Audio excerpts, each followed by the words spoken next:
Welcome back to Vidyapur संस्थान। विद्यापुर संस्थान में आपका बहुत बहुत स्वागत है दोस्तों। तो मैं फिर से आ गया हूं एक नए सेशन के साथ अपने यूट्यूब चैनल विद्यापुर संस्थान पर। साथियों, इस वीडियो सेशन में मैं 70वीं बीपीएससी में आए हुए जीएस पेपर 1 के क्वेश्चंस के एक क्वेश्चन का आंसर लेकर के आया हूं। देखने वाले हैं आज कौन सा क्वेश्चन। तो ये जीएस पेपर 1 है 70वीं बीपीएससी का। तो इसमें जो फर्स्ट का ई है, मौर्यकालीन कला एवं स्थापत्य कला, ठीक है। इस क्वेश्चन का आंसर मैं लिख करके लाया हूं। तो आइए देखते हैं आज के इस सेशन को। इसमें कैसे मैंने मौर्यकाल के शॉर्ट आंसर को लिखा है, ठीक है साथियों। ये है 7 नंबर का क्वेश्चन, आप देख सकते हैं। और इसके रेफरेंस पे आप खुद से भी आंसर राइटिंग का प्रैक्टिस कर सकते हैं ताकि आंसर आपका निखर जाए और मेंस एग्जाम में आप अच्छा आंसर लिख सको। साथियों, मैं बता दूं कि किसी भी शॉर्ट क्वेश्चंस को आपको कितने मिनट में लिखना है, तो 4 से 5 मिनट में लिख करके कंप्लीट कर देना है, ठीक है। अगर इससे ज़्यादा टाइम लगता है तो इट मीन्स कि आपके क्वेश्चंस जो है मेंस एग्जाम में छूटने के चांसेस बनते हैं, ठीक है। और लॉन्ग क्वेश्चंस को 18 से 19 मिनट में आपको कंप्लीट कर लेना है, ठीक है। तो आइए आज के सेशन को शुरू करते हैं।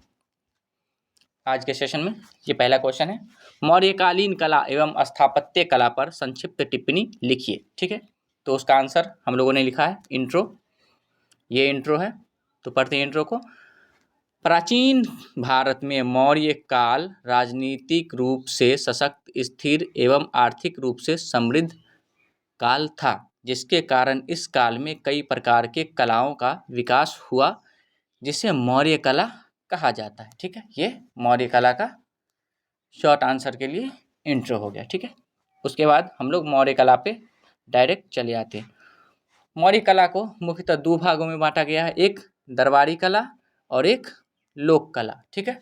दरबारी कला वैसे कला होते थे जिसको शासक वर्ग के संरक्षण में बनाया जाता था, और लोक कला वैसे कला होते थे जिससे आम लोग मतलब आम जनता के द्वारा बनाया जाता था, ठीक है।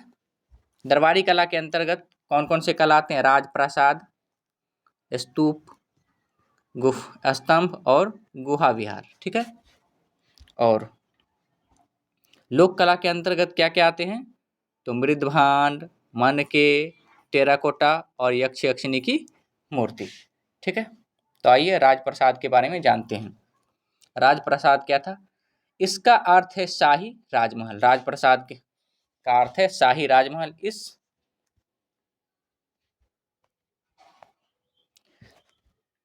इस राजमहल का निर्माण मौर्य शासक चंद्रगुप्त मौर्य ने पटना के कुम्हरार में करवाया था, ठीक है साथियों। पटना का कुम्हरार है, वहीं करवाया था। इस राजमहल की विशेषताएं निम्न प्रकार से हैं। तो राजप्रसाद की क्या विशेषताएं थी?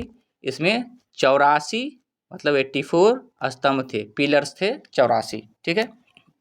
इसमें 64 दरवाजे थे, 64 इसमें डोर्स थे, और इसमें 570 बुर्ज थे। बुर्ज मतलब छोटे छोटे जो होते हैं पिलर टाइप का बना हुआ, ठीक है। इसमें इतने बुर्ज थे। और राजप्रसाद के बारे में फाहियान, जो कि एक चीनी यात्री थे, उन्होंने कहा था कि यह देवों द्वारा निर्मित है, ठीक है। इतना भव्य था। अगला कला है स्तूप। स्तूप क्या है तो देखते हैं। बौद्ध ग्रंथ के अनुसार मौर्य शासक सम्राट अशोक ने 84,000 स्तूपों का निर्माण करवाया था, जिसका संबंध बौद्ध धर्म से था, ठीक है, बौद्ध धर्म से। स्तूप कुछ इस प्रकार से था जो बना हुआ है, ठीक है। तो देख सकते हैं आप, इसमें सबसे ऊपर ये छतरी है, यष्टि है, हर्मिका है, अंड है, वेदिका है और तोरण है, द्वार है, प्रदक्षिणा पथ है, ठीक है। अगला कला है स्तंभ। मौर्य शासक अशोक ने धम्म के प्रचार के लिए स्तंभों का निर्माण करवाया था, जो एकाश्म पत्थर का बना होता था। किसका बना होता था? एकाश्म पत्थर, मतलब ऐसे पत्थर होते थे बहुत बड़े पिलर 40 से 50 फीट के होते थे और वो एक ही पत्थर को काट करके बनाया जाता था, अलग अलग पत्थर को जोड़ा नहीं जाता था, एक ही पत्थर होता था, इतना मोटा, इतना बड़ा सा, लंबा सा। ठीक है, उसकी संरचना कुछ इस प्रकार से थी। ये स्तंभ है, एक पिलर है, ये इसका तना भाग हो गया। उसके बाद ऊपर ऐसे शीर्ष पे ऐसा उल्टा कमल जैसा बना होता था, इसे कमल घंटिका कहा जाता था। ठीक है, और इसके ऊपर ऐसे करके एक मतलब पशु का चित्र होता था। ठीक है, तो ये था अशोक का स्तंभ। साथियों, इतना ही कला लिखने के बाद, ज़्यादा ये शॉर्ट आंसर था तो इसमें बहुत चीज़ों को डिटेल में नहीं जानेंगे। ठीक है, नहीं तो ज़्यादा टाइम लग जाएगा और इतना टाइम एग्जाम में होता नहीं, तो आप इतना भी लिख देंगे तो चलेगा। ठीक है, तो आइए अब इस क्वेश्चन के निष्कर्ष पे पहुँचते। तो निष्कर्ष में मैंने लिखा है, निष्कर्षतः कहा जा सकता है कि मौर्य कला प्राचीन काल में अपने प्रारंभ काल में था, परंतु इसके बावजूद ये कलाएं अपने आप में विशिष्ट एवं यह दर्शाने वाला था कि मौर्य काल आर्थिक रूप से समृद्ध था। ठीक है, तो ये इसका कंक्लूजन हो गया, ये कंक्लूजन। ठीक है साथियों, तो उम्मीद करता हूँ वीडियो अच्छा लगा होगा।